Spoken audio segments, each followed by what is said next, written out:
Welcome to the Juicing Room podcast. I am Aggro. And I'm SB Burger, and fuck James Charles. He's a rapist and a scumbag. Holy shit, that's a fucking... Wow. Alright. No, seriously. No, I know he's the fucking rapist him. and a scumbag. I just didn't expect that. Every single time, it's a new thing. Okay. I don't know. Maybe that is a thing. Maybe it is going to be a thing. I don't know. First time it was you're surrounded by fucking grass. Second time it was a chicken sandwich. Third time you just bring up James Charles. Are you trying to get us viral? Yeah, Are you trying to get us infecting everyone's lives? Are you trying to get people into this fucking smut? You absolute monster. No, I am. I'm going to get this going. Fuck James Charles, and if you subscribe to him, fuck you too. All right. Well, we have returned for episode 3. Episode 2 was very long. It was fun. Tree. In this episode, we will be discussing various topics in regards to objectification of women and the ever fun blueberries, which is there's always that intersection of fetish and problems. So we always got to talk about those. It would be a heavy subject. Hopefully, we will at least somewhat lighten it. I don't know how to. Hopefully, we'll do it. Yeah, hopefully so. This won't turn into like a giant shit fest. Indeed. Hopefully not. But if it does, let's try and make it comedic. All right. So our first segment, as always, or as it has always been for the last 2 episodes, is history. I can't wait to change one of these episodes and just fuck people with some minds. One day we'll just start off. We'll start off with a Star Wars scroll. Yeah, it'd be like, oh fuck's sake, here we go. These bastards are doing their history. I didn't come for history. I came to jack off. All right. Well, history episode 3 is all about that 70s show, Violent Inflation, which is a very much the best inflation in this community. Fight me. It's the one you got started on, you biased fuck. I don't care. It's so fucking good. It has every single thing that is perfect about a clip. That's fair.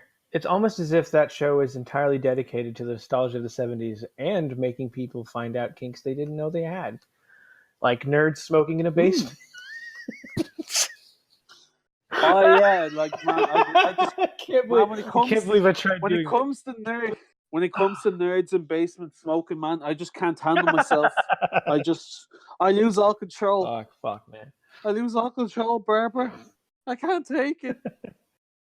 Especially if it's fucking Eric. Out. If it's Eric from that 70s show. Oh. That fucker, whatever. Is it, what's his fucking name? I can't remember his name.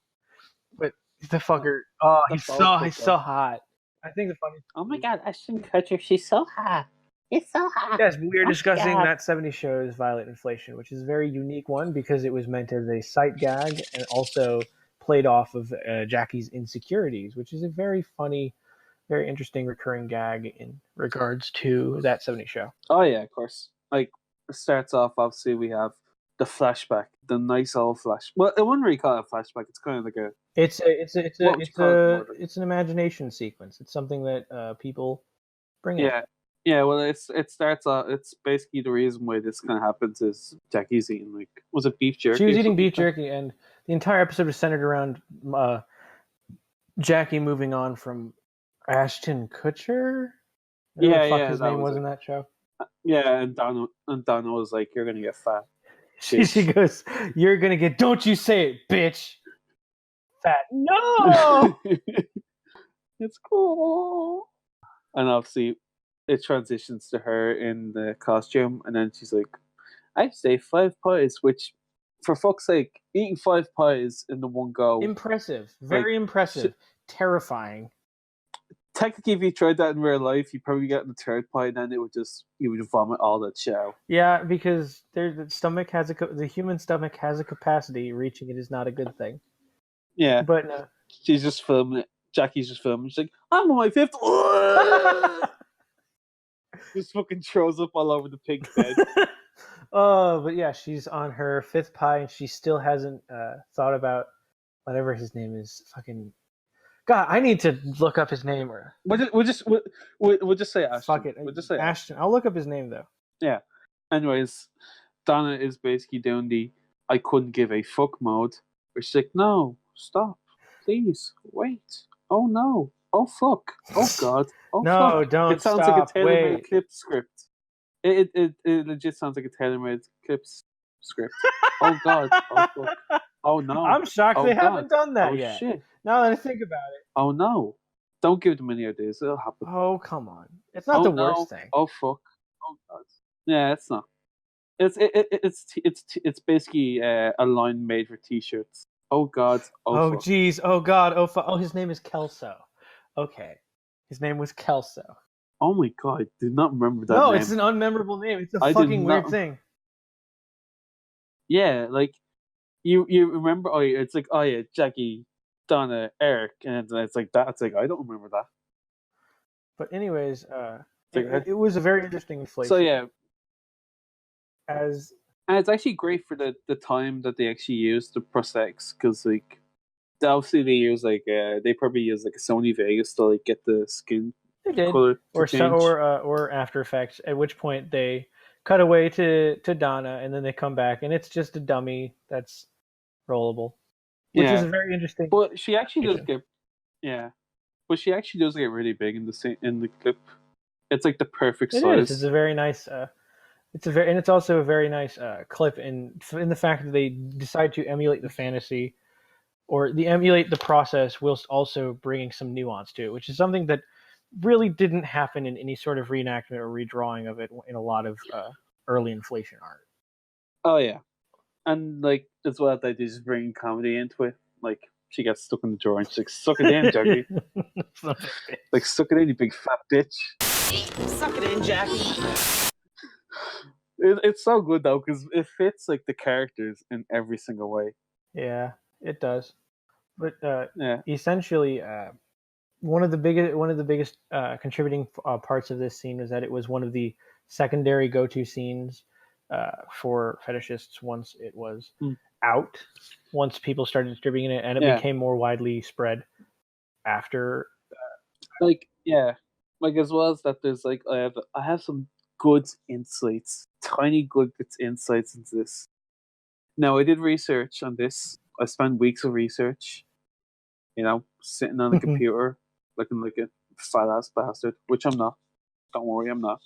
And I found out a couple of things. Mila Kunis is addicted to fruit. So apparently, like when she was filming the scene, she actually was like really happy to eat.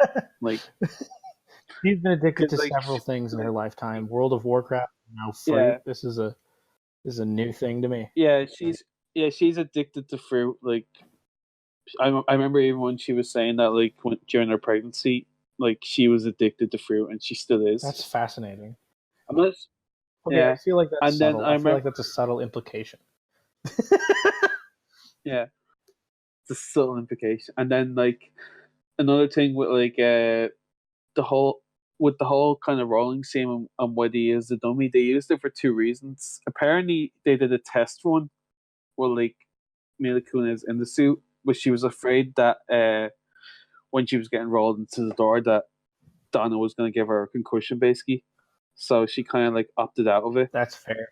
And they didn't have the technology like say that the 70s suit. They didn't have it in their budget for the show, so they just went with like a dummy because it was cheaper. And one of the key things is nowadays you can kind of do stunt doubles for certain things, or I don't know, superimpose somebody's face. But back in the early 2000s and late 90s when that show came out, it was kind of a complicated process to do.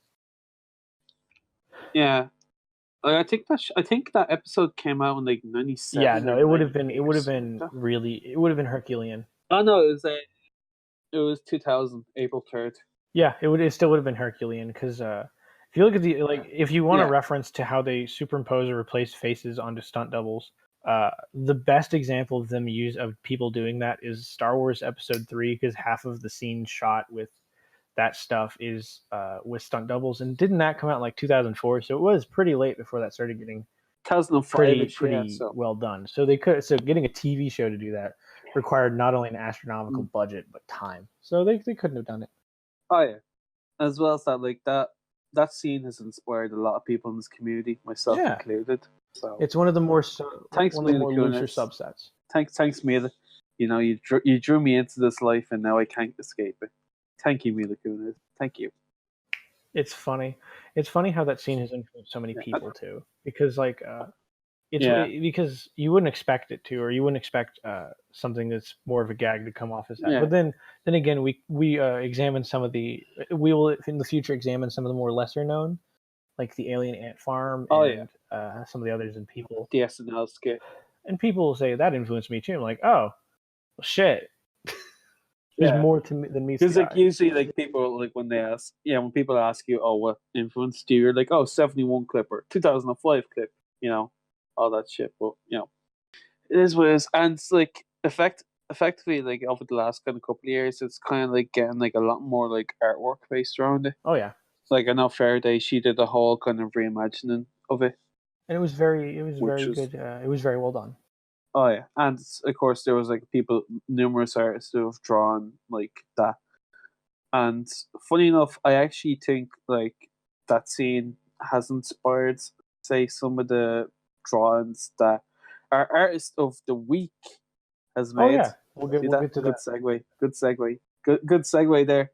So our artist of the week actually is Belt Pop. Oh yeah, our artist of the week is like SB said, it is Belt Pop. She is a very popular, prominent artist within the. Like I just said, she's very popular. You don't need to repeat me. All right, sorry, Jesus. She's a very popular and prominent artist in the community. Very quiet as of recent. Very much more to herself. Very secretive, much like a Wonka would be. So I don't know if that's deliberate, but very talented. Though. Her art talent is in her blood. Yes, her artwork is very much a hand-drawn style as opposed to a graphic design style, which is how a lot of artists go about it. Which neither of those are too bad. Yeah. Like hand-drawn versus graphic design are both very pretty visually, and you can do practically anything with either. So one of my favorite pieces of hers are more of the pieces in which she is illustrating more of a BDSM relationship, or more of a submissive or a punishment sort of thing, but not to the extent that it's like terrifying. Because last couple artists we've had have been more punishment based for the pure horror aspect of the spectacle, which isn't terrible. It's just it's a nice refresher, and it shows the diversity of ideas in the community. When it comes to like Belt Pop, like I love like her like things that she does kind of like based around like the whole factory sequences, like a couple of those. GCMP wasn't it called? GCMPs and the whole sort of more funnier stuff. Like she's actually really underrated in terms of comedy. Oh yeah, because like some of the stuff she's posted is fucking hilarious. Oh yeah, like in terms of the dialogue and the actual like scene itself. But as well as that, when you go to look at all the different, say, it's not just like with some artists you get like a one type body, but with her there's so many different types and so many different stages. Oh yeah, it's just, and she could definitely really reference art for this stuff, and she has. She helps draw the anatomy of such a form, and that's actually very important. I think one of my favorite things about her art aesthetically is the texture, how it's very squishy or soft looking, as opposed to very tight and firm. It's almost like a ball. It's more like kind of like a fattish appearance in a way, like a more fatty. It's a squash and stretch ball. There's a style in animation called squash and stretch, in which there is, or is it? I don't remember. There's definitely a form of animation in which there's gravity. I think you're right when you're saying it is more squash based, like kind of like saggy. that. It's very gravid. It's very tangible as opposed to intangible, which is very important when you're drawing something very fantastical. Some form of reference of reality is key there. It's why sometimes abstract art, when it comes to certain things, is a miss if it doesn't have some sort of grounding effect. Oh my god, abstract blueberry art, that'd be hilarious. I kind of want to see that. That'd be luscious. All right, anyone who's listening. Yes, well, there you go. Anyone who's listening, all three of you who are listening, go ahead. Start working on fucking that. do abstract fruit art. Abstract blueberry. You'll probably I've almost I had a history of doing stuff like that, but no. Essentially Belt Pop is is a very influential person and a very interesting artist, and we encourage you to look into her stuff because some of her stuff, majority of her stuff is fantastic. It's very interesting. It's different takes on the same idea or nuanced takes on the same idea. Yeah, well, like definitely when it comes to like the community, like she's right up there as one of the top drawers, and top artists. And she has influenced so many people, and she has been very kind and very interesting. And when she does commissions, or whenever she does commissions, in the rare occasions she does, she's very actively listening and wants you to get a product that you should get. So that you like, yeah, that you feel like your money's worth, and like she will listen to every single detail you have, and you'll get your money's worth out of it. So that is the rare occasion that she does open them, though. So it's it's like it's about as and she's very nice. So that's our artist of the week. I will post images, some of my favorite works, and SB, I will ask you right now to, like, whenever we're done with this, definitely send me some of your favorites so I can put them there, and then we'll just intersperse them. Because she's a very good artist, and I want you all to visually be able to see that. She uses a lot of color and a lot of power, and some of her, and every single one of the comics that I've bought of hers are worth the money. So I implore you to support her too. Definitely, yeah, of course. And now from happy things to bad angry things. If anyone is familiar with Andy Rooney and his lovely rants on certain things after 60 minutes, this is essentially like that, but much more volatile. Because that's going to Hulk mode. This it's fucking smashing time. If I don't title it very distinctly, is objectification and basically doing bad things for bad reasons. You can call this Blue Times or Blue Rants, whatever you want. We'll fucking figure it out. Some random shit. Me and SB have had quite a few qualms recently with several of the same kind of subject. One of which happens to be how the Instagram Blueberry community affects the community as a whole. It is me, it is considered the Wild West. To SB, it's considered a post-apocalyptic wasteland. Well, to me, the closest thing I could consider the Instagram community is, do you ever want that piece of like candy? No, it's like, do you ever get a packet of crisps and all the crisps are really nice in it, and then you get to the last one and it's like drenched in like salt. Oh, it looks ugly. It looks like shit.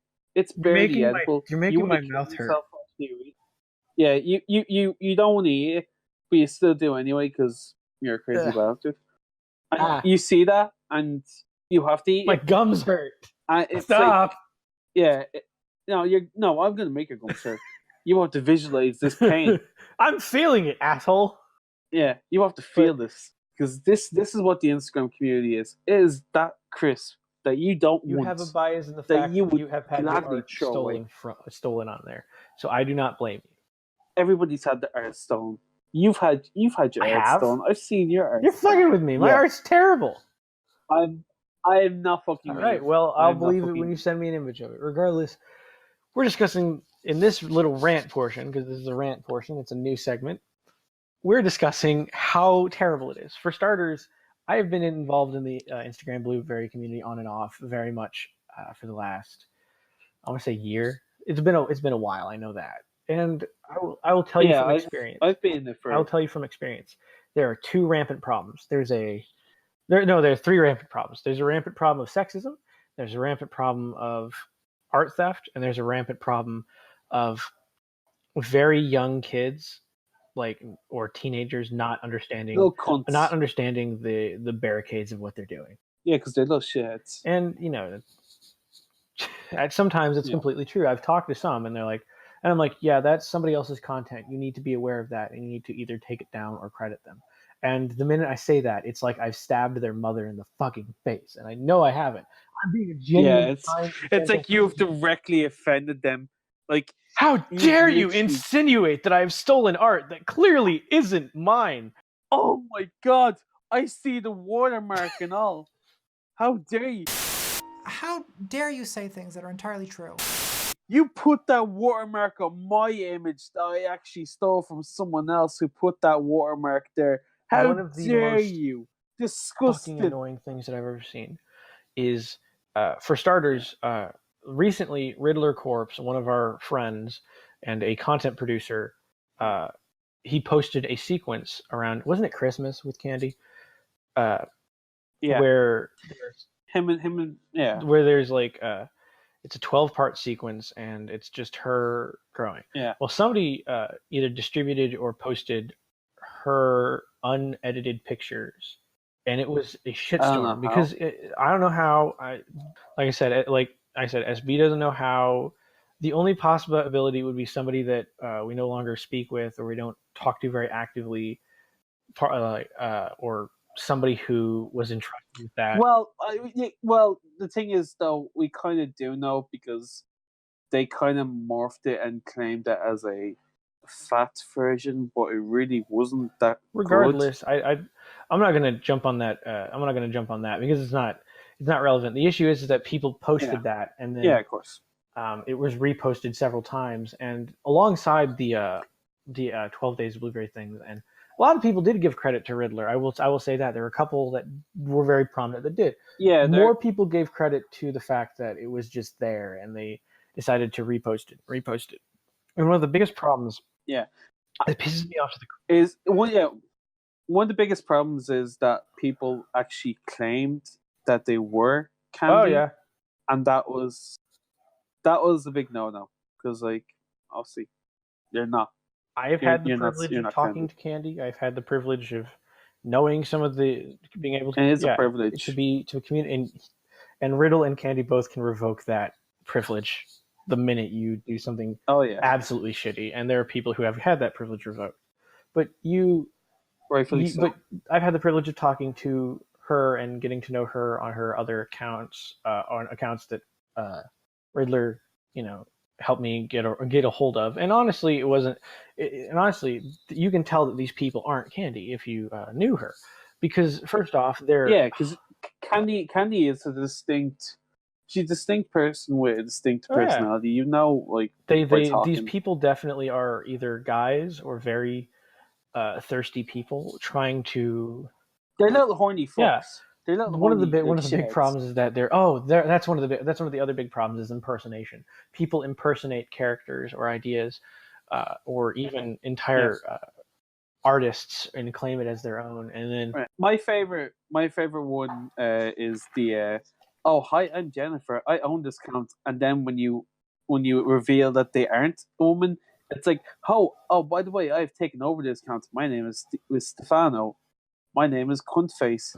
I've taken over this profile now. It's clearly all it is an attempt to fool other women into getting photos or getting morphs. Oh yeah, and here's a big issue.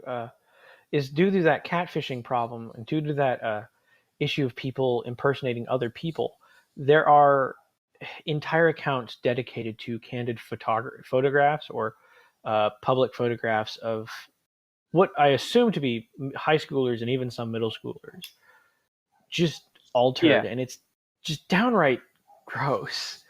Guys, you do realize we can just Google image reverse search and find out. If we can't do that, we can tell that this person did not. This isn't their deliberate choice of approach. Like, if you wanted to be morphed and you were a person if you were that person, you'd be able to take a photo and take a clear photo. Half the time, whenever people asked me for a morph, because they would, and I knew how to morph at the time with on my phone to make it look at least somewhat like a good morph, they would send me the same photograph zoomed in and more blurry. And I tell them, I can't morph this, number one. Number two... Yeah, they'll send you the shittest quality, and then it's like, oh, I actually need a better picture. And then they screw up because they know they don't have anything else. And it's like, okay, excuse time. Oh, my camera's broken. I like to call it the kid caught masturbating routine. Yeah, shithead cop. They come up with cop outs and various other things, and it's not a good thing. And we need to stop condoning it. We need to stop letting these people post these things. It's time to stop. It's time to stop. It says clock. It says clock? Where are your parents? Who are your parents?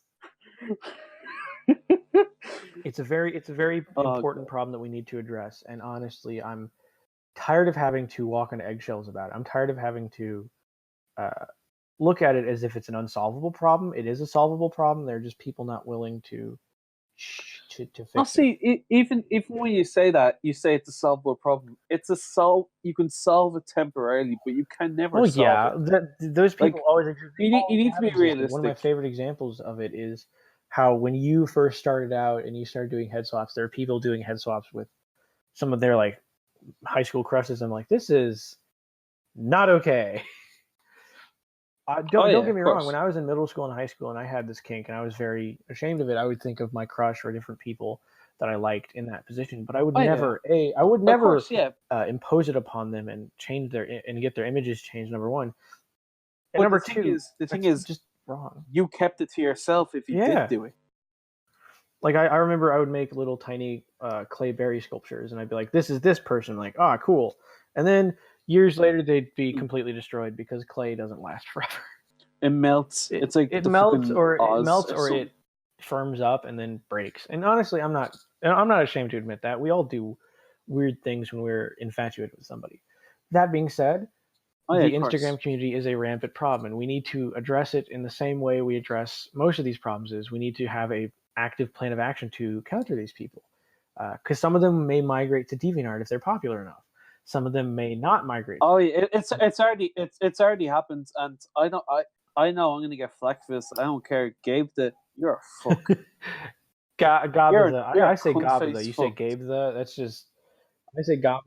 I don't know. Like I'll admit they're very. Honest to God, he's probably some little 15-year-old or 14-year-old little jack off.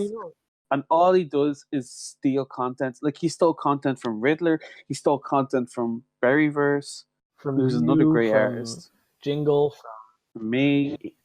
The one time you and Jingle have both been you have been wronged by somebody, I think. That's a passive joke. I think so. Please take that seriously. I'm trying to be funny here. But essentially it's a big problem and we need to fix it. Yeah. We need to fix it. We need to do something about it. I propose something along the lines of trying to get them to credit artists, number one, and telling them, hey, this artist makes if that doesn't work, then reporting for content theft and getting these people kicked off. Because if their entire process is art theft and content theft, then the best way is to deter that from happening. And they do mass reports. They've done it before. It happens on Instagram. But the thing is though, they've found new ways. They find new ways to keep themselves on. They just make another account, or they just set their account on private. You know, it's impossible to get rid of them. It's like a plague. The Instagram community is a cancerous plague. We do need to do something about them. It's Black Death. Because if we don't do something about them, they will become a liability in the very, very near or far future. There is a problem with that. Absolutely, yeah. I don't know. Like, I just think, like, especially, like, I know we talked about this last episode with, like, how to, like, act in a community. But, like, when we mentioned just there, like, taking someone's image and, like, essentially, like, pretend to be them and use their image and put it on public sphere. Much. It happens so much in this part. It's not. I don't call the Instagram community a part of this community because it's not. It's a different community. You're right. It's what I can. It's the inverse community. For every predisposed established community, there's an underground. It's the underground. It's essentially. This is gonna sound so fucking corny, but it is essentially the dark web of berries. It's essentially the shit at the bottom of the toilet that you can't scrape up. And it's just a bunch. And okay, the worst part is it is the fuel for people who have very bad tendencies. And I mean this. It is the fuel for the people who have bad tendencies. There are very few people on the Instagram community who are good. One of which is VioletsAlice, and one of which is Molly Moose Morph, who has recently migrated to DeviantArt. I will link them below. That thing. They got out of the cancerous community. Somehow. Yeah, they have a double life on DeviantArt and Instagram. And one of the big problems with the Instagram community is that amongst the teenagers, there's a bunch of grown adults or people that are pedophiles. They're essentially pedophiles. And no, you call them pedophiles. They're not adults. The adults here, okay. Yeah, they're adults. Well, they're pedophiles, and they essentially want you to morph more and more things of more and more people that are more and more questionable. And I remember getting to a loop with one of them being like, wow, you're pretty good at doing this. And then they started getting me to RP specific things that are kind of weird and kind of disgusting. That's another thing. Like all they want to, it seems like all they want to do is either fucking RP or get you to morph someone that they know, or just pretend to be someone else. Like these kids have major Role playing problems. is fun in specific circumstances, but demanding it, expecting people to fulfill your fantasies or cater to them if they don't want to, if they're uncomfortable with it, is a lot to ask. So basically, to round Worse as well. It's always shit. It's always a shit roleplay. Like I have better roleplays with my girlfriend when she's fucking half asleep. Basically, to round this out, how we solve the Blueberry or the Instagram community is it will depend. It will determine the future of how we do things, because essentially we can either try and remedy the situation, or we can try and let it fester and bubble, and we shouldn't do that. I say you just ostracize all these fuckers. I don't think we should ostracize all of them, because there's some people who can create some good content. I'm trying to motivate one to create more content because he can draw a really interesting style, or really interesting trace style. That is, I think like the only good people is obviously you mentioned VioletsAlice, and there's like this one creator called That One Morpher, and he or she was really fucking good, but they seem to have dropped off the planet. But, yeah. You know. So to round this out, because I do have somewhere to be soon, we basically shithead. fuck you. I have a life. Essentially, well. Oh wow! Thanks. You also have a life. But essentially, we need to remedy this problem. How we do it will define how we do things in the future. Now that the rant portion's over, we will on to better stuff. On to good news. Good stuff. Our guest is MAXGROWTH. We interviewed him separately, so we're going to transition to that, so you can hear that while we. It's great stuff, guys. It's really informative. It is. Anyways, we hope you enjoy it, and then when we come back, we'll have another story time. Oh yes, story time. Alrighty, welcome MAXGROWTH. Yes, welcome. Hello. Alrighty. So, SB, you said you had questions prepared first, so I'll let you start with yours. Oh, thanks. You're so generous. I really appreciate it. So, MAXGROWTH, what is it like working with models such as Koa and Lucina? Well, those two gals in particular are they're really great. I mean, I've been working with them for so long, and I'm trying to think of really, I don't have enough superlatives to talk about them. So, you know, they're both lovely and professional, and you know, they sort of bring different personality traits, which is good because, you know, they each kind of have their own little thing, you know, as far as, you know, what they bring, you know, when they emote and act in the clips. I find they kind of bounce off each other, and when they're in dual clips, they work well with each other. Their kind of personalities bounce against each other. Yeah, it's always fun when they work together. They're really. You also have a very good cinematic structure when you make stuff, so it's very interesting to watch how that plays together. Yeah, we try to do that. I mean, you know, sometimes just because of like time constraints or like unexpected things happening with props or, you know, other issues on set, technical limitations and whatnot. Yeah, sometimes we can't always be as like scripted and plotted and everything as we would like, but that's usually the attempt, is to have something that's been, you know, thought out. It's very interesting to see you work with the technical limitations and whatnot do kind of limit the stuff that you make. I understand that. Sagar, do you have a question now, or what exactly is what was one of your guys' favorite clips to do? Like, what was the one you enjoyed the most creating and producing? Gosh, man, it's really so hard because you know, we've done so many, and then you know, I'll make it easier. Maybe top 3. I don't know if that makes it easier or harder. Okay, 3 in any rant, because like as long as they're like clips you enjoy or clips that you recommend people to show that you enjoyed making it. I remember one time you said that you did enjoy making the Magical Mystery Adventure one, the one that involved the maze. Yeah, all of the Magical Maze clips are fun just because we do so many different things, in those clips. It's not like just like a straight up, like one type of transformation or Yeah, expansion. it's know, very it's- exploratory. It's like it's a variety almost slapped together. MAXGROWTH Variety Hour. Yeah. That'd be an Exactly. interesting TV show. There we go.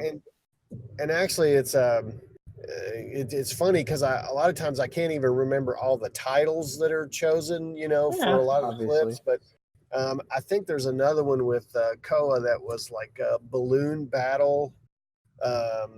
Yeah, I remember that. I recall that one. Oh yeah, I remember that That's one. fun. We'll take a picture and put it in the episode.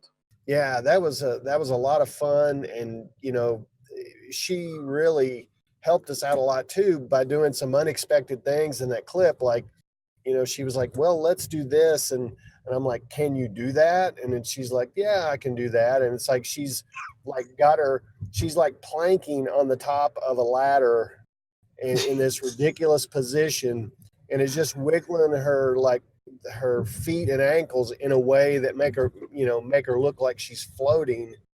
It's just crazy. I mean, stuff you wouldn't like. I would never ask you to do that, but since you offered, Koa, she's a tough cookie. She's a tough cookie. She can go in the blueberry suit and nearly get her head caved in, but she'll still do it. Yeah, she did get the very first time a long time ago when we had the suit from Taylormadeclips that they let us borrow. She clunked her head pretty good on the floor. Yeah, dang. Jenny pushed her really hard. It looked like in that clip. Honestly, what is something that you've always wanted to do, maybe with your clips that you don't get to due to like limitations or stuff? I think a lot of the limitations are really in terms of like having more people involved. Trying to have. Yeah. I've really wanted to do something where you can have like almost like a real TV show where you'd have like 2 or 3 main people and then like maybe 3 or 4 like supporting little people that pop in and out and yeah. But it's really hard between just the the financial aspects of it and finding people to do of course. To be in these kind of clips, even though it's everything we do is pretty much PG-13, it's still hard to find somebody who has a comfort level with with the work. And then you have to get them all on the set at the same time as well. Yeah, and I would argue that, like you said before in a different conversation, logistics is everything. Because I know there are a few people that are very willing to do that, but they live half a dozen places that aren't where you guys are. Oh yeah. That's the thing is I'm even willing to like travel and go. I've been a lot of far away places, but I usually try and do that in conjunction with something else. So it's not just like making just a singular trip to, like really far away just to do a clip. Yeah, but I easily drive many times, like, 3 hours, 2.5 hours, 3.5 hours to try and work with somebody new. And, sometimes it pans out and sometimes they, you go to all that trouble and they just flake out on you. Jeez, that must be fucking disheartening. Yeah, it is. It's really frustrating because you might rent an Airbnb, and then you've allocated time and your gas money to get there, and then you just sit there and wait, and sometimes they'll do you the courtesy of calling and giving you some kind of excuse like, oh, I had a flat tire, or my mom's sick or something. But a lot of the times they'll just, you just never hear from them again. I mean, it's like they just drop off the face of the earth. Huh. Yeah, that sounds very disappointing. That sounds very shitty. Yes, but at least props to you. That's dedication.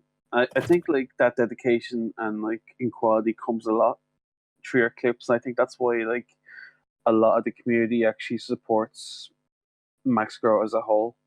Just because they see the quality and they see the dedication. Oh yeah. Well, yeah, and I just really can't express how much I really appreciate that. I mean, because it really is. I mean, I've been shown so much love and support and just goodwill over the years that, you know, if I didn't have that, I don't think I could keep doing it because, you know, I mean, I enjoy doing the clips and, you know, but, you know, it's also a lot of hard work and effort and, you know, so, you know, especially like in the context of when I get to go to SizeCon and, you know, you meet people in person and they get to, you know, you get to have that like real live connection with them and, you know, talk about, well, you know, this is what I like and this is what you do. And, you know, it's always great. Oh, sure. Yeah.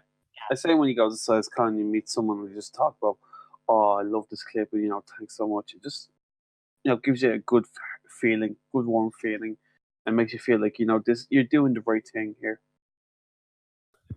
Yeah, I always strive to. I don't know that I always succeed, but that's the goal. I say you have a good success level. You're too kind, sir. Okay. One of my favorite clips of yours was the marshmallow clip, honestly. It was a very interesting clip because, the week that came out, I had delved into a few marshmallow transformations and expansions in their own right. And I'm just like, wow, this is coincidental. So when I finally was able to get it, scrounge enough money to get it, it was very interesting to watch and see. Are there any expansions that are that are not fruit or like, you know, purely inflation related that you would do, but you haven't done yet, or you haven't seen any interest in yet, or just haven't had the time of? Yeah, a lot of things once you start getting out of the realm of, you know, sort of like the main stuff, you sort of get into this no man's land of, you know, sort of potential problems. It's the most daunting thing is typically fear of, you know, doing something that's not gonna sell, you know. Yeah. Um, but then you also get into like, well, how do I do it? You know, I think I can do it this way, but is it gonna work? Right. You Right. know, so you I imagine it's a lot of trial and error, essentially. yeah, and you know, I've done like costume testing in the past where we sort of try and get together at a coordinated time and just focus on seeing if things will work. But, you know, logistically it's a little bit hard Well, of course. and Mm. just financially Oh yeah. it's hard because you're sort of making an investment that you're not sure is gonna, you It's know, a risk. It's a big yeah, risk. it's a risk. And like, the one thing I can say is that over the years, I mean, Taylormadeclips has always been really good about letting me, you know, try new things. I mean, you know, they would let me know like, "Hey, that was a real bummer. Don't do it again." Uh, you know, sadly, the marshmallow clip did not sell, you know, very well at all. So that's why we never did, you know, anything else like it again. Um, but that was fun to do. It really was. Another one that was a lot of fun was the human pinata one that we did with Koa and Lucia a long time ago, and that Oh was yeah, another one that, Let me see if I can that find that one because I don't even remember that. I remember that one. That was ages ago. I felt like such a long time ago, but I do remember it. yeah, it was a long time ago, and yeah, and that was not exactly a good seller either. So, um, so you know, one thing that I would love to do and there's they would probably require some you know, digital effects as well as practical effects and probably some actually some maybe even some advanced makeup type stuff would be the, you know, the cranium expansion, like the bald head, big head. Yeah. Oh yeah. I remember getting the Lois Lane comic when I was a kid, you know, going through like you know, we used to have a comic show back in the old days. You know, you didn't have comic shops. You had to wait for the comic show to come into town. And, you know, as soon as the comic show would come into town, I would just be going through those boxes looking for anything that was like transformation related. And I remember finding that Lois Lane comic with, you know, where she gets the big giant bald head. And so I have a soft spot for that. Yeah, I remember a couple of years ago when I was going through BBW channel. I remember there was a whole kind of section around that clip, not clip comic, but like around the whole idea.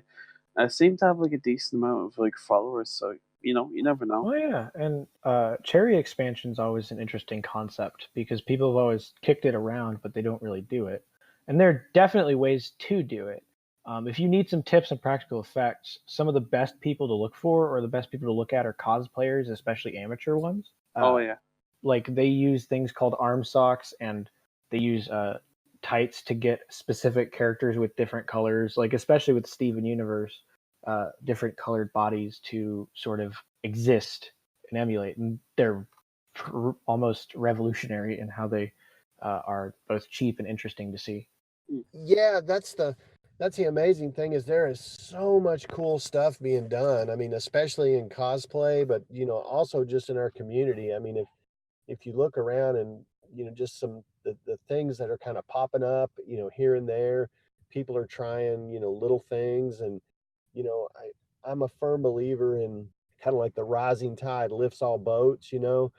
The more of us that are kind of, that are experimenting with things, and there's just some really neat stuff going on.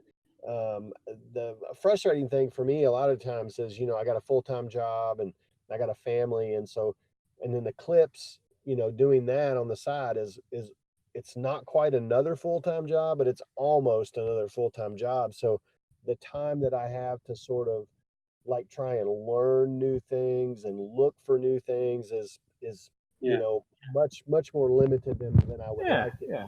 It's like you're trying to juggle all these things together in one hand and try to keep them all stable. Yeah. And really at heart, I'm a monotasker. I'm not really sort of really good at doing like a lot of things at once. It's not my strong suit. So I'm really happy when I have like a block of time that I can just kind of focus my mind on like one thing at a time. Oh yeah. Oh yeah, of course. I would suggest maybe leaving it up to the certain things up to the community and seeing how it would pan out, because they might have some ideas and it wouldn't require you to focus on things. But then again, that's me, and I don't know how to fully run these things. I'm not gonna tell you how to do shit.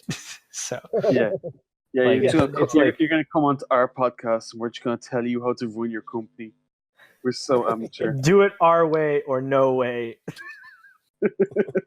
Hey, it might be better, And I'm sure that a lot of the stuff you want to do and the stuff that you can do are sort of always changing. So eventually, given more time and energy, I'm sure you can put more effort into it. I know one thing you just talked about was the relationship you have with Taylormadeclips. So, like, how did that kind of come around, if you want to talk about that? Yeah, I was doing some stuff that I was putting up on YouTube that I was sort of just trying to figure out. I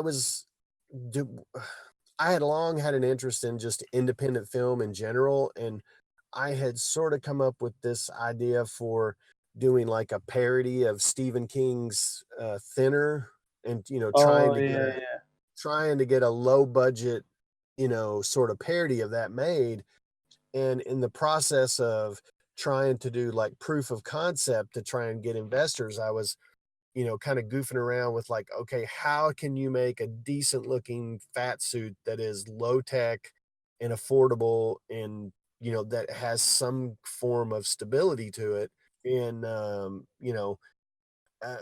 because I was always frustrated by how bad Hollywood fat suits are. I mean, even today, it's really frustrating because the amount of money that they have to spend on that stuff, and it still most of the time ends up looking terrible. A few select ones are awesome, but then most of the time it's like, man, they didn't spend any money there.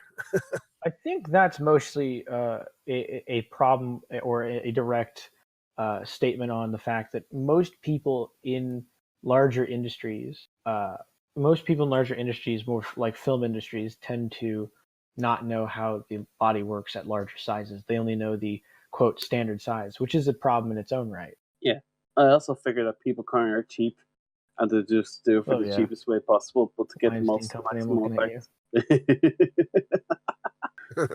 But sort of to get back to what you were asking, Bud Swope, who's sort of Oh yeah, I know who you're on about. yeah. So he had contacted me and said, "Hey, that's pretty neat. You know, what are you doing? What are you thinking?" And so we had multiple conversations, and then he said, "Well, are you familiar with us?" And I was like, "Well, yeah, I am." And he's like, "Would you consider doing some clips for us?" And I was like, "Well,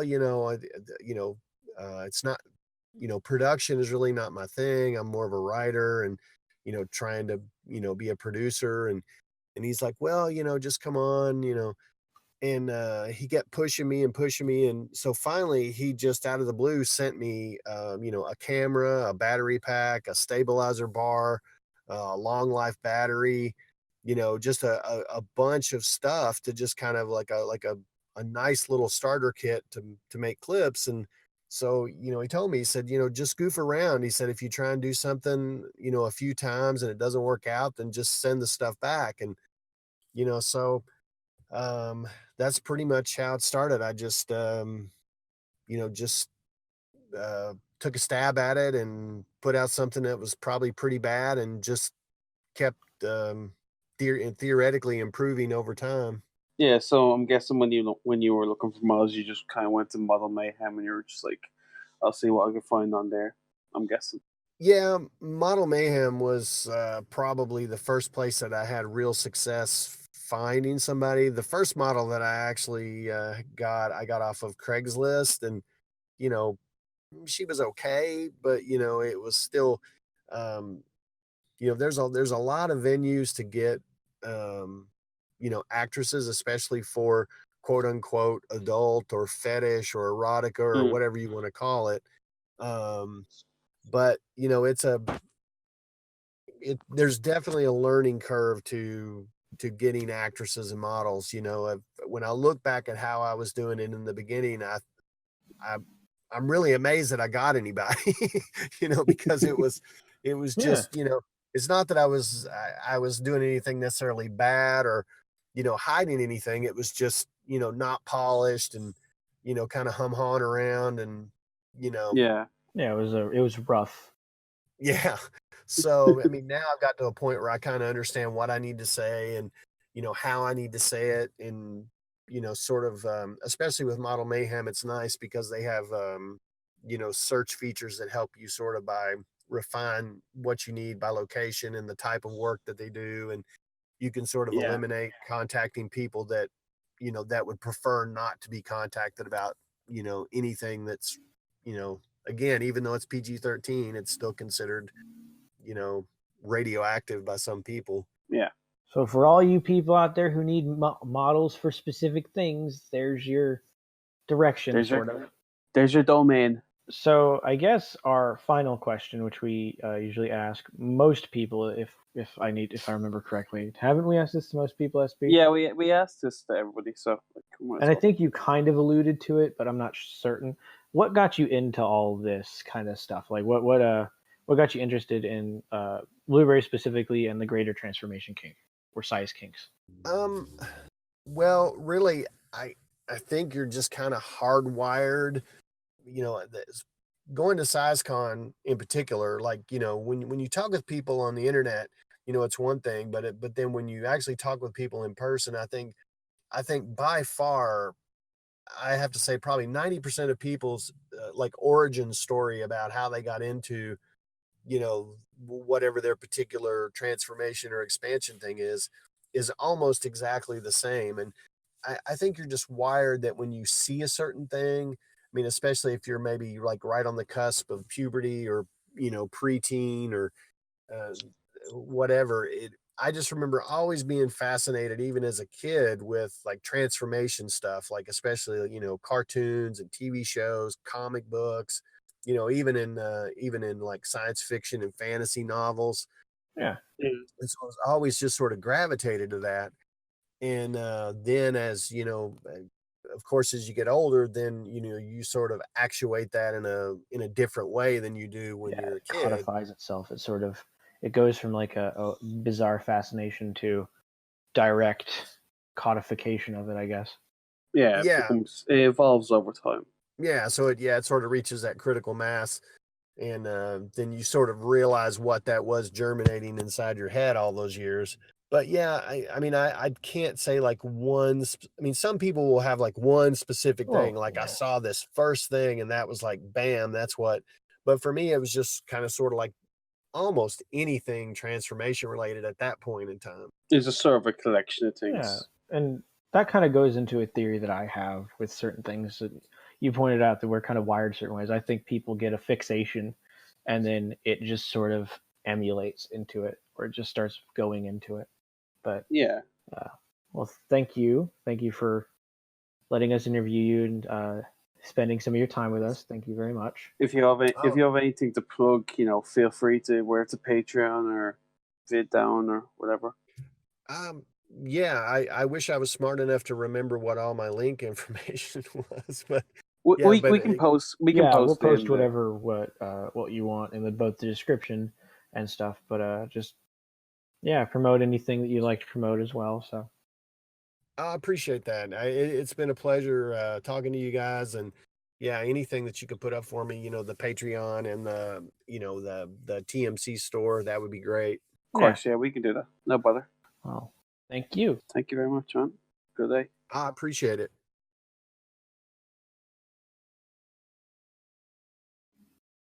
Yeah, so I have to say that was a great interview with MaxGrow. Like, we learned a lot about the industry involved in this inflation, as well as some of like the things that like the women have to go through, which I found very impressive, to be honest with you. Indeed. A lot of dedication to these clips. Indeed. Now, on to our next segment, which is a recurring segment, but this time in a different position. Story time. Oh, story time, baby. Story time. We're going to go a little more melancholy this time. Instead of being shameful and funny, we're going to start out a little mellow and then end up on a high note, I hope. I hope so. So, SP's got the lighthearted story. I got the sad story. Time to grab your cookies and milk and get the fuck into bed. We're going to talk about, I'm going to talk about specifically how I went from being an okay drawer to being an awesome drawer and the risk at my health it caused, essentially. I want to say a couple semesters ago in college, I took up drawing, and I like drawing. I started drawing a lot of Zarya. That's when I did some really good Overwatch stuff, but it was more physical rendition because I can't draw digitally. Need to practice at that. Not easy. At least you could draw, though. That's the thing. I can't draw for shit. Your Doge is not that bad, okay? It was great. No, okay. That Doge is the greatest thing I've ever made in my life. Trumps any morph. Yeah, trumps any morph I've ever done in my life.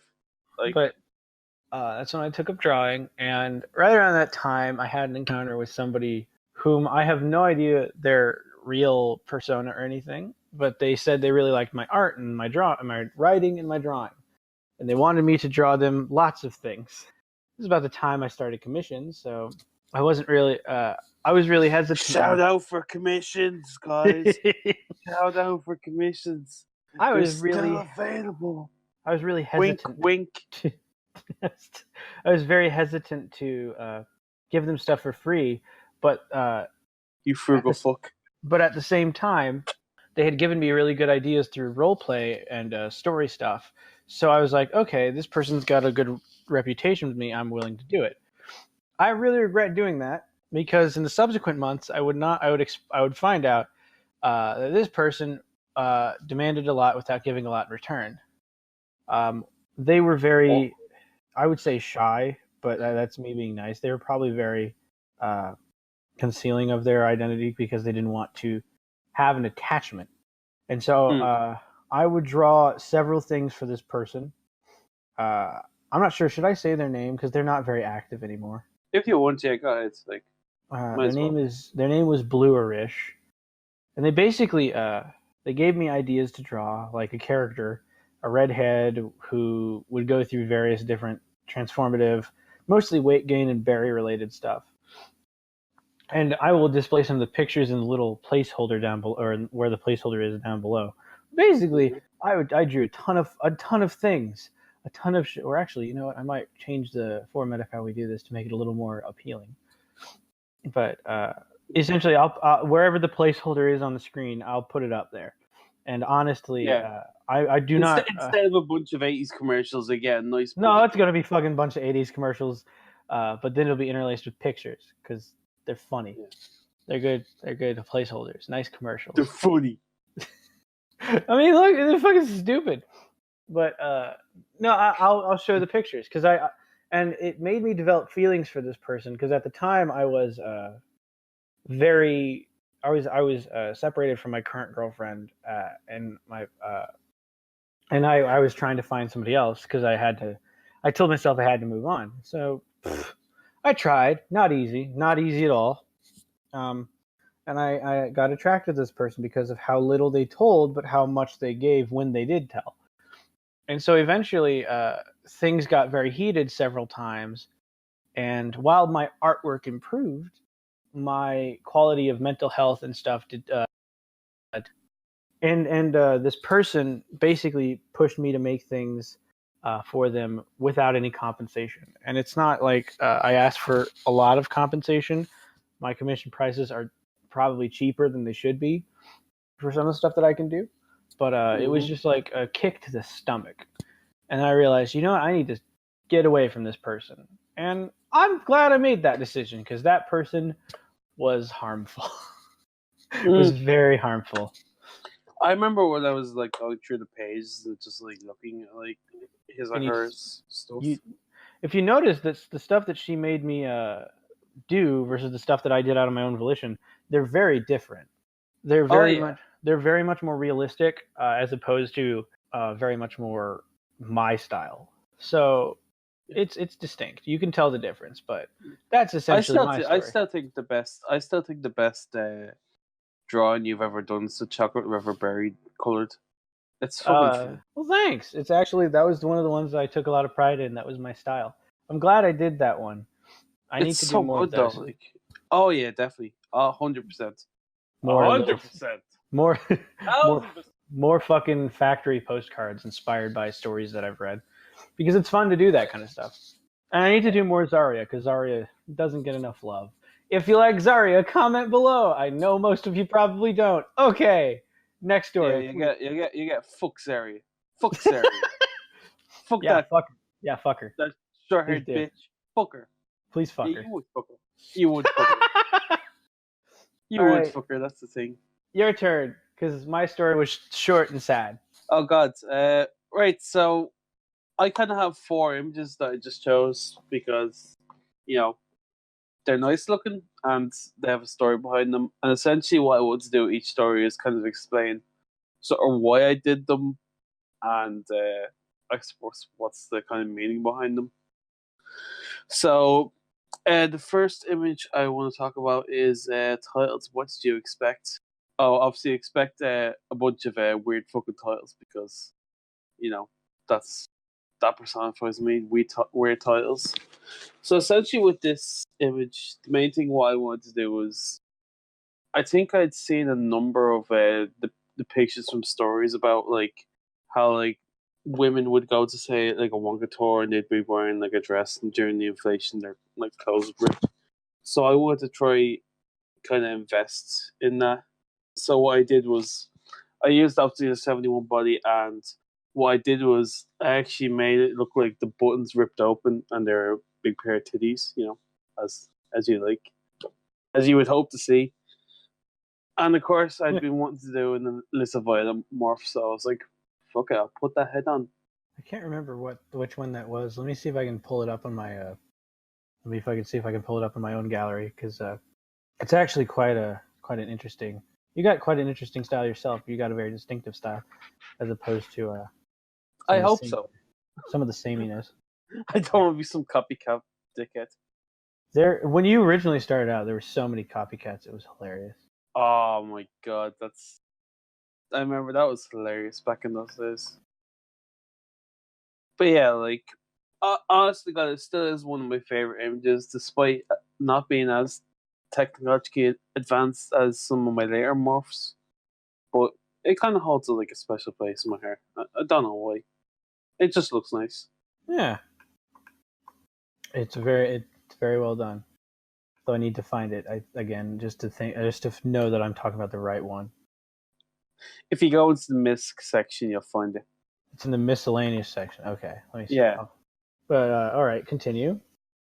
Okay, so obviously, the next one what I did is slowly filling up, and I suppose this image just randomly came into my mind when it involves one kind of like the theater violets. I know I'm kind of against more of them underage, but I just found the body type to be kind of very unique. As well as that, I had a really good picture of Ariana Grande that I'd been wanting to use. So I kind of just like connected the dots, and I was like, "Oh shit, I'll put this together." And Oh yeah, it actually looks really well. I was always pleased with how this one came out. one of the more interesting ones. Yeah, Yeah, and it's a nice even merging like of two things. yeah, I even put like a little kind of like Wonka background, like from the musical, Yeah. despite how shit that is.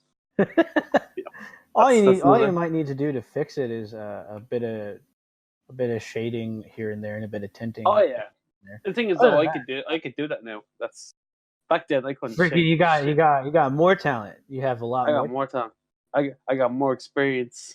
God, I sound like a right cunt saying that. I sound like a what? egotist. A right cunt. Oh, right. Right. Ah, Jesus. fuck. We're totally getting demonetized now. Do you really think that this is going to be monetized? A kink podcast, really? You fool! Yeah, you man, absolute buffoon! Ha you fool! You fell victim to one of the classic blunders. We need to make that 1 cent. That 1 cent per video. Penny, well, fucking. It's funny. We'll just get 1 penny. Yeah, we get 1 penny for every podcast. We could get probably 100,000 views. We get 1 fucking penny. That's probably it. YouTube goes under. This podcast is ruined. Fucking Grandpa Joe steals the 1 penny because he's a fucking cunt. All right, the vendetta against Grandpa Joe continues. Oh, we're gonna make that into a future segment. It's gonna be Brandon. Oh, god damn it! I have so many things. Future segments. We haven't gotten rid of it. It was a whole segment in the last one. Oh no, but it's gonna be like a proper. Fucking Jeopardy. Yeah, fuck you, Grandpa Joe, you old cunt. Hope you fucking piss yourself in the bed. You fucking wet fart. I refuse to believe you didn't make that stupid Facebook page.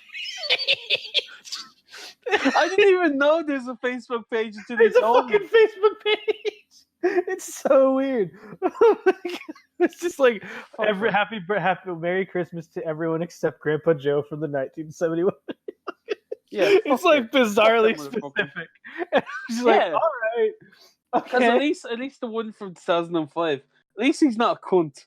At least He's he's just a like weird really fucker. sad. He looks really sad. He looks like you could like kill him with a fucking toothpick and like some jam. You could kill him with that. No, the fucking 71 one was pretty much okay. The L5 one literally looks like he's about to shag Kim Kardashian, but he finds out it's actually Kanye West. That's literally, and then that's every reaction of his is just that. Oh, it's like he gets Vietnam flashbacks. He gets Vietnam flashbacks from like, every scene he's in. Like this one where he's watching Violet and Play, and he's getting like Vietnam flashbacks. They're coming from the trees.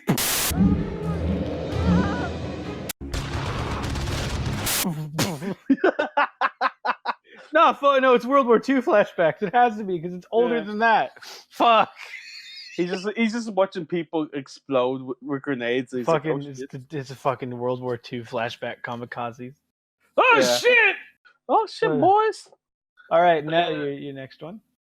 The next one I chose was kind of Someone Save Me. Another stupid title, but I don't know. That bad. I actually don't know why I did this one. Really, it's kind of like I remember TMC came out with this clip. Had a really good actress. I think her name was Diana Darling, and she had a really good suit on. And I was like, I was in the mood for like morphing a bitch. So, who do you go for when you look for bitches? You look for Kim Kardashian. Wasn't that suit just a fat suit that you recovered? Yeah. Because honestly, it's not bad. Not a terrible thing. It's pretty good, actually. I still think it's pretty good. You could definitely take that little piece, that little like feature, cut it and paste it into another thing, and maybe like make just a compilation of all your stuff. Oh yeah, good.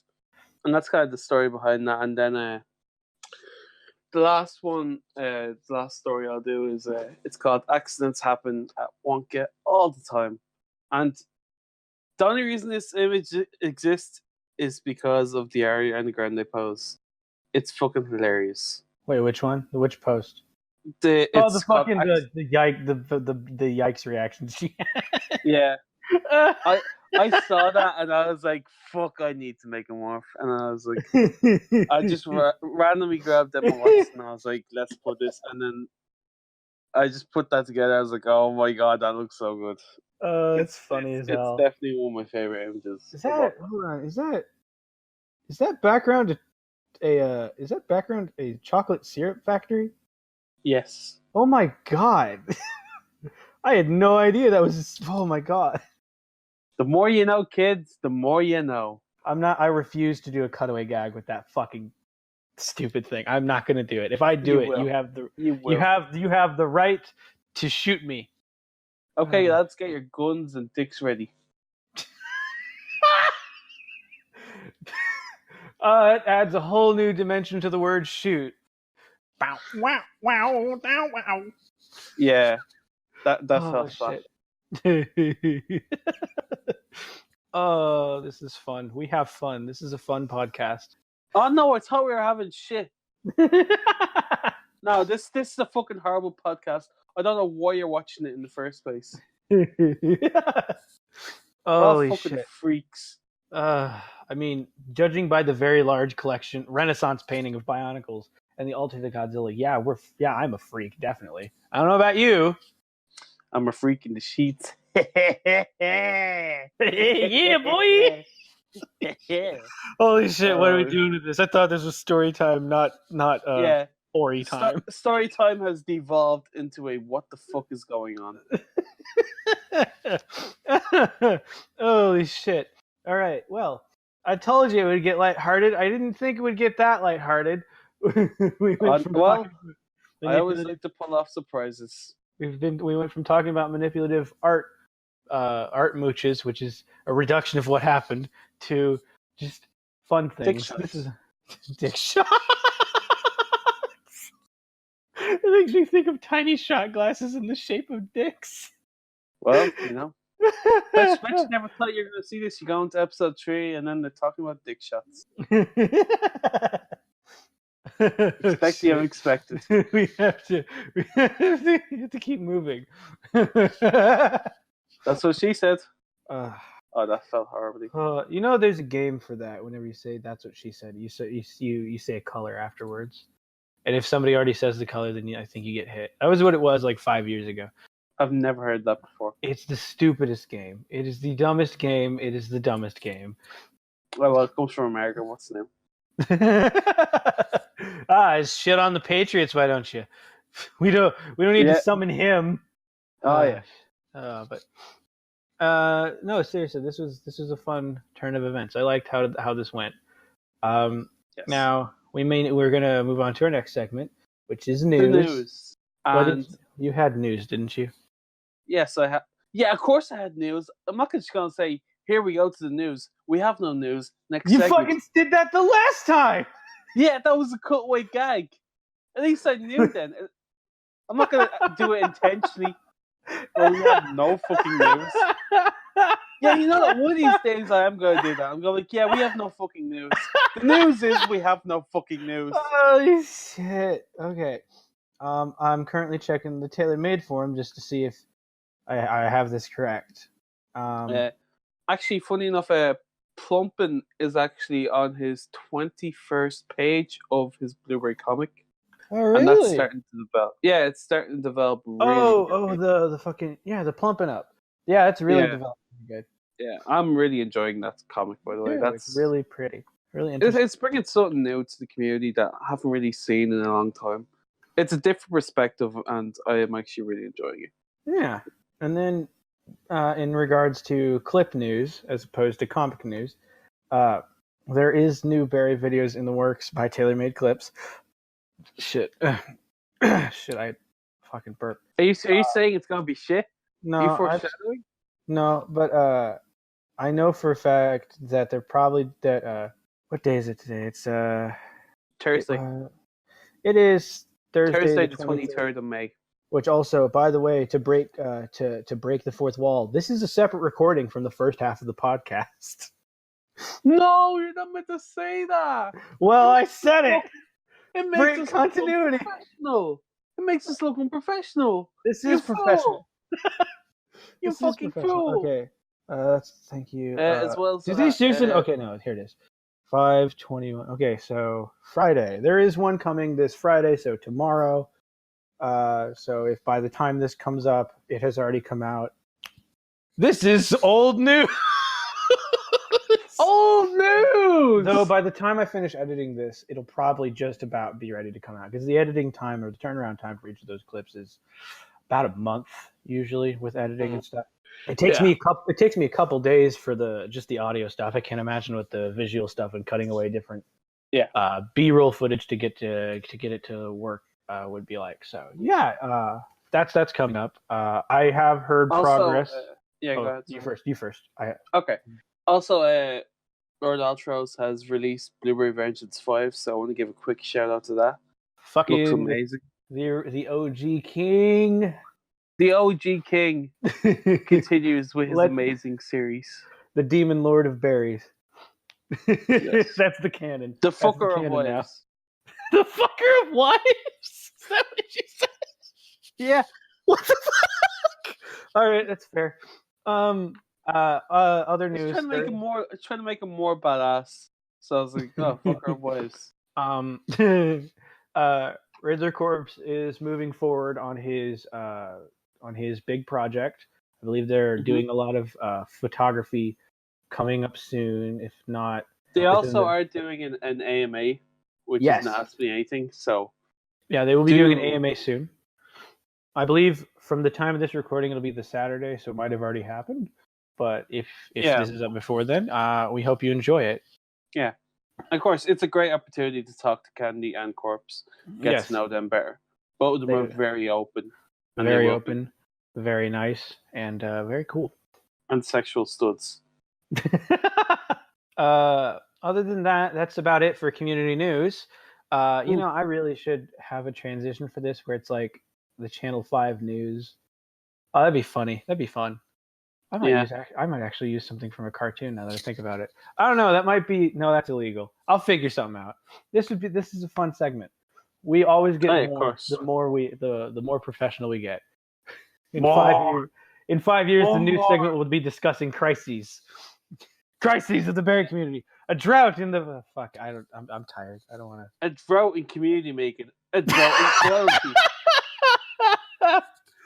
A drought in quality. All of the recent stuff in the last week has been dog shit. Oh my god. All right there. Thanks, Fox. No problem, asshole. Look. All right. We got one more segment, and it is an important segment. This is not a PSA. This is a discussion. This is what we call discussion. This isn't a rant either. This is discussion. This is proper. This is two grown-ass men talking about women in the community. Yes. And not in the sexual way or in the hypersexual way, but in the critical theory way, which some of you may not like. Weirdos. Some of you may hear critical theory and go, well, my time is done. So if you don't like being... You can actually hear the clicking of the mouse away, just like that. Yeah, here, listen. You've snapped... You've Thanos their fucking We have to apply critical theory to this. There's no other lens. It can't be the fucking Jesus lens. Jesus said nothing about blueberries because blueberries don't exist in that part of the world, as far as I'm aware. Figs do. Okay. But okay, we're talking about women in the community and several instances in which they have been ostracized, vilified, or straight up turned away. Mm. So do you want to start? Who would be the best one to start off with, really? Shit. I mean, we could do Arcanas. Yeah, I suppose that's the best one to kind of talk about for, like, Because it's also out of Community.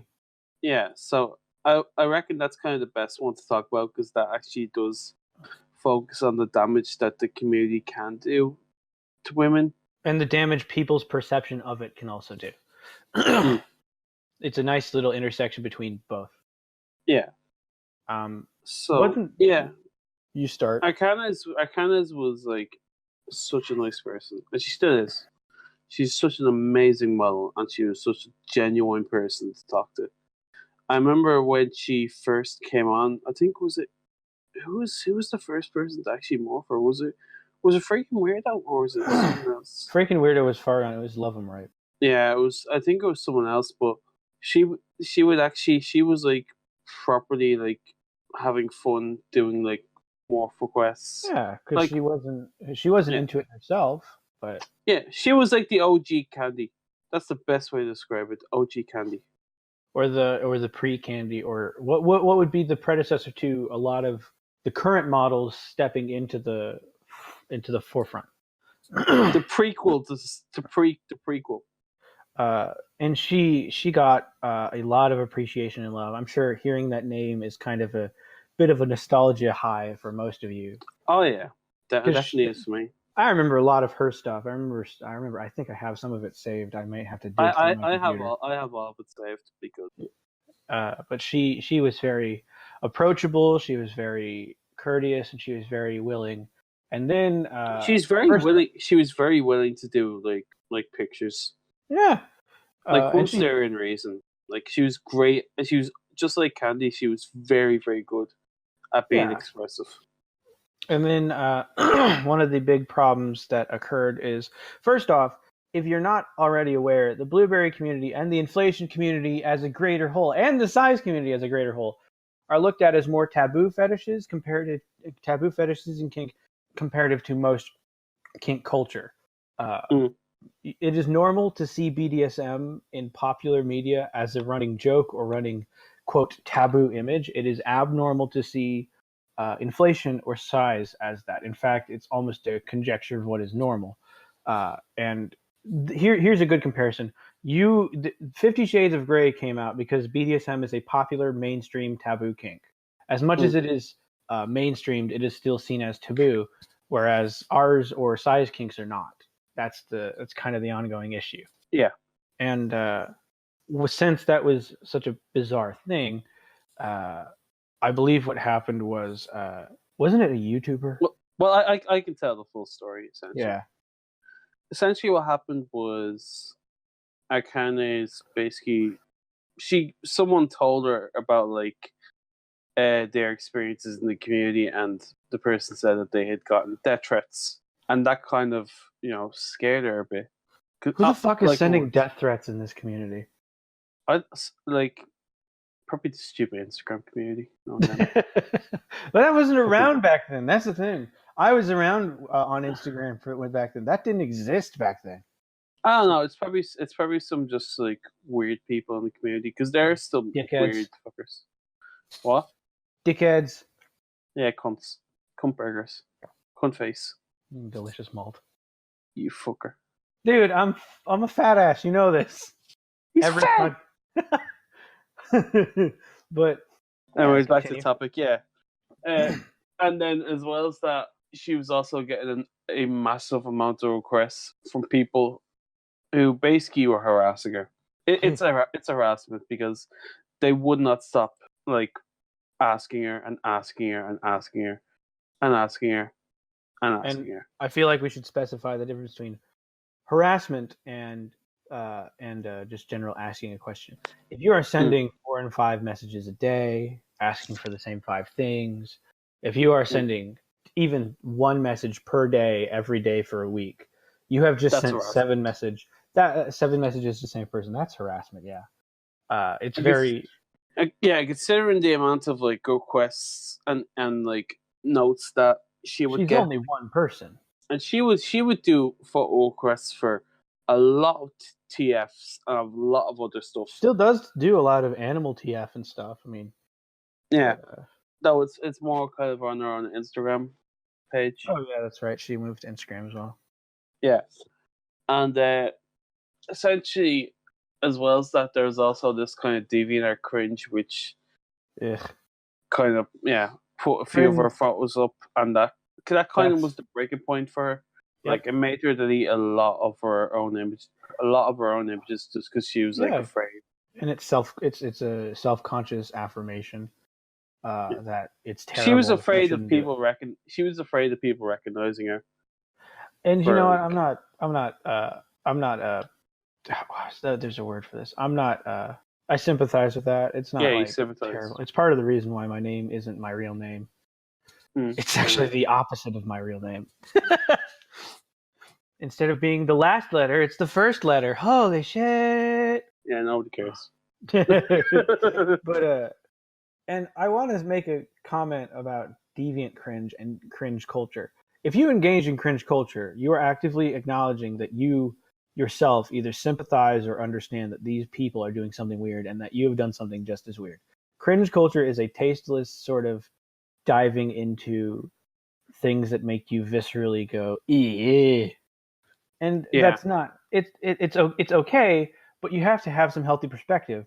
Not a single person on this planet isn't weird in some way. Oh yeah, of course, we're all weird folks. In the terms of a cartoon that my little brother watches, nobody is a nobody and everyone is weird like you and me. That's a great quote. It is a great quote. It's a lovely quote. Too bad it was said by a cat and a fish under a rainbow. Oh well. That sounded like an acid trip. Holy shit. It is an acid trip.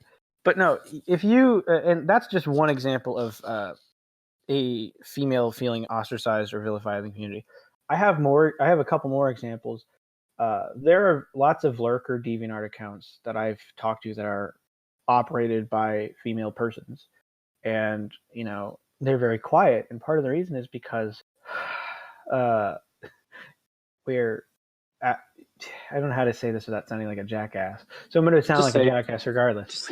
Just say, guys, stop thinking with your dicks, please. No, I know that might be hard for you. I know some of you only are 11 and 12 and you're experimenting. But, you know, keep your dicks to yourselves. It's so sad. It's so true. Remember. Stop thinking with your penis. Would you say this to your grandma before you write something? Would you say any of the thing in this community to your grandma? No. Please say no. If you do, I'm so confused. Well, I think some people are crazy enough. There are also some pretty accepting grandmas, but let's just be real here. If you are, in general, every time you see a girl, if your first reaction is excitement followed by relentless hounding for certain things and desperate hoping, because you're the problem. Because okay, I'm not at fault for this. Part of the reason why the bluish thing happened was because I was desperate to feel validated in my own kink, which I didn't at the time feel from my girlfriend number one, and several other non-kink related reasons that are far more important. But essentially, it is very important that we not think with our penises or our inability to understand women. The women. Respect for women. Because it's very important that we have some respect for the people in this community. We also need to respect the fact that not everyone sees the kink the same way. I've noticed that female community members sometimes, if not all the time, see the kink in a very different light, whereas the writing perspective from either male and female creators or girl and boy creators are very distinctly different. The focuses are very distinctly different. And it's very interesting to see. And just to add to that, like, not every female is like kind of ostracized or treated harshly. Oh yeah, absolutely. Like, obviously we have Faraday, you know, treated like a god basically, which is fair. Good day. I know she's now retired, but still. Retired or just disappeared, one of the two, whichever you choose, that's the one. Yeah, and Barry Chica is also kind of treated with a lot of respect. Oh yeah. They're not all, like, not every female is hidden. It's just they're very quiet, or they're a very small minority of people. And we need to respect and start considering them more equally in the discourse. And like I said, please don't think with your penis. Yeah, guys, you can't do a Batista and just go around going, "Give me what you want." I'll send you the clip there. You can put it in a gag way. It's funny as fuck. But no, it's essentially, it's not hard to, give people the benefit of some leeway. They're people. Everyone here is a person. Behind that screen, there is a flesh and bone creature. Maybe not entirely human. There could be some reptiles. You just don't know. Oh shit, guys! We got female reptiles. Nobody on the internet. I've just made someone horny right now by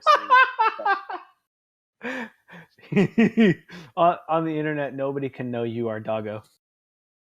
Have you seen that fucking meme? I fucking love any doggo meme. I don't care how old it is or how young it is. I'll fucking Hello, yes, this is dog. Hello, yes, this is Doge. Another important thing we need to point out is, and in that regard, there's a difference between putting females on a pedestal and treating them with respect. We cannot put people on pedestals. Idolization of any kind in this community can lead to some dangerous outcomes. It always has. It always has.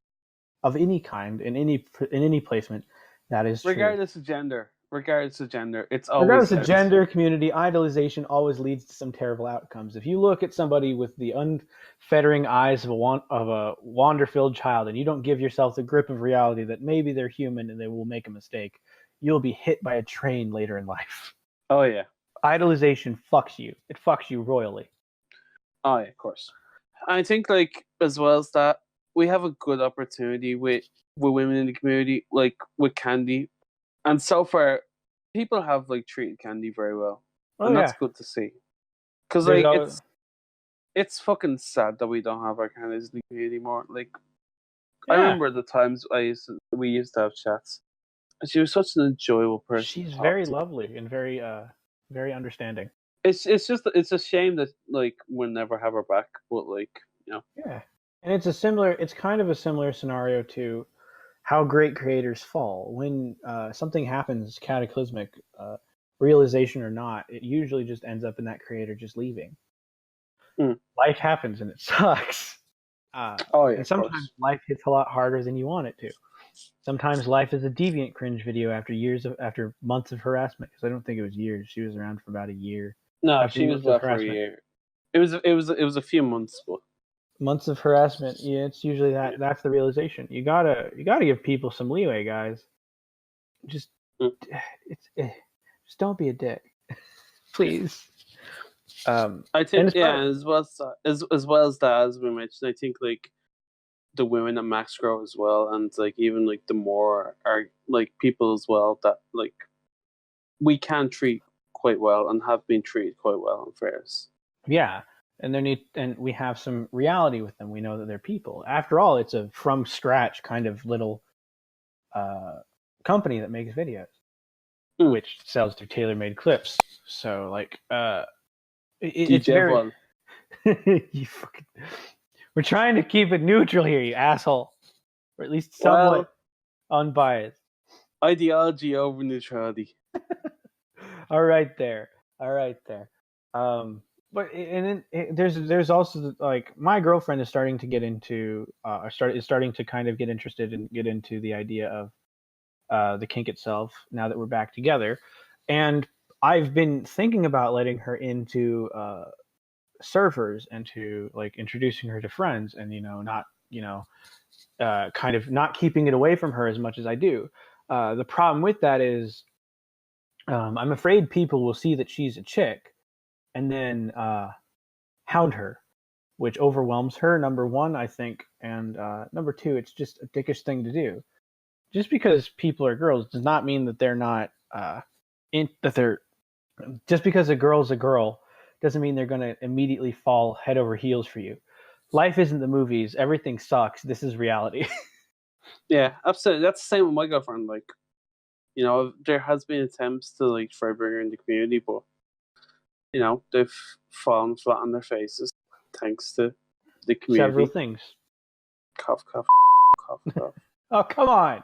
I'm going to have to censor. Pussy. I have to censor that. You somebody who.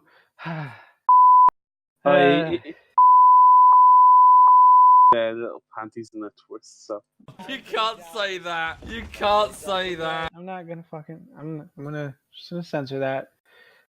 But anyways, the biggest problem that we need to do as a community, that we need to remedy as a community, is that we need to respect women, and we need to do that right. We need to not look at them as objects or god tier beings. Yeah.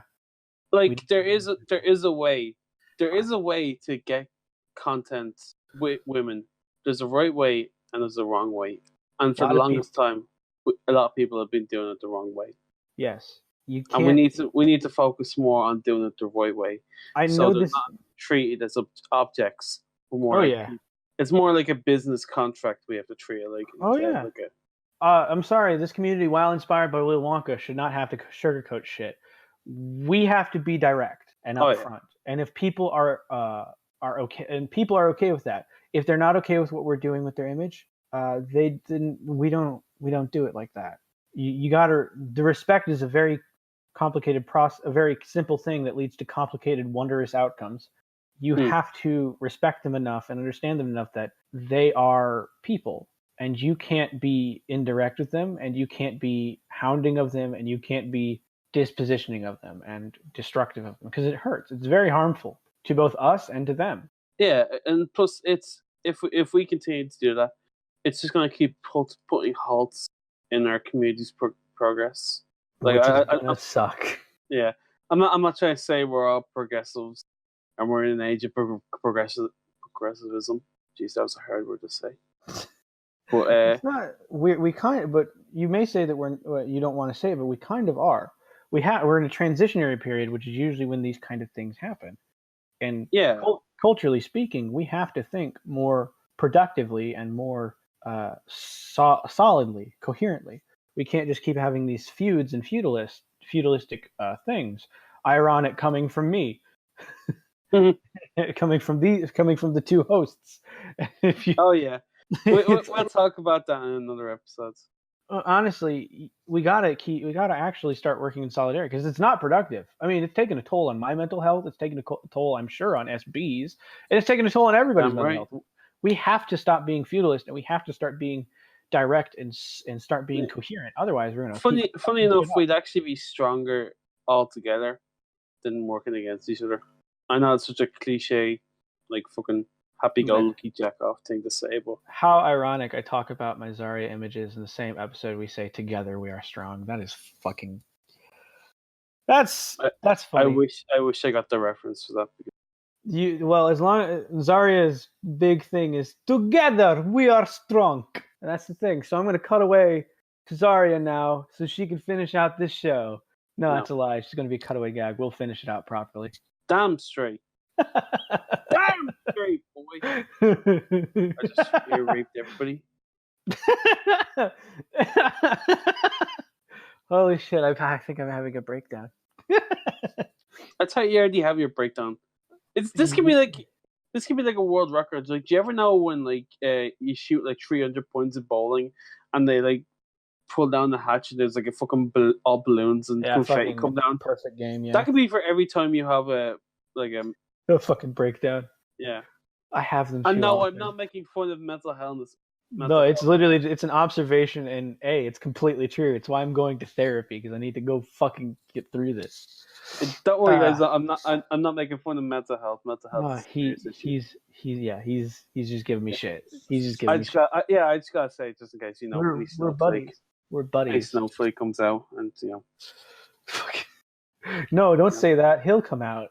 We live in the snowflake generation. No, we need to fucking stop it. You're going to attract him. No, the fucking great monster that we cannot talk about yet. Oh, just say his name and block it out.